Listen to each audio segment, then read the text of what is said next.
Kryetari i Bashkisë së Tiranës, Erion Velia, i kërkon që seancat gjyqësore në gjykatën administrative për padinë e tij kundër prokurorit Olz Dado të transmetohen live.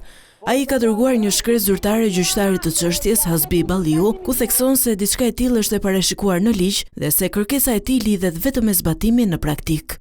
Kërkoi nga gjykata që të lejojë praninë e një kamere të mediave për transmetimin e drejtpërdrejtë të çdo seance ose, në alternativë, që vetë gjykata të mundsojë transmetimin live të çdo seance përmes një sinjali institucional të kontrolluar prej saj, në mënyrë që publiku të ketë akses të drejtpërdrejtë në zhvillimin e procesit. Velia nënvizon se aktualisht sistemi juridik e aplikon transmetimin live të seancave gjyqësore, duke sjellë si shembull gjykatën kushtetuese. Në veçanti në gjykatën kushtetuese, seancat që nuk zhvillohen me dyert të mbyllura transmetohen live për publikun, si një mjet për të garantuar transparencë reale dhe akses të drejtpërdrejtë të qytetarëve në procesin gjyqësor. Në këto kushte, lejimi i transmetimit të drejtpërdrejtë, qoftë përmes një kamere të vetme të mediave, qoftë përmes një sinjali institucional të kontrolluar nga vetë gjykata, përbën mjetin e vetëm efektiv për të garantuar që publiciteti i gjykimit të mos mbetet formal, por të realizohet në mënyrë të plotë dhe reale.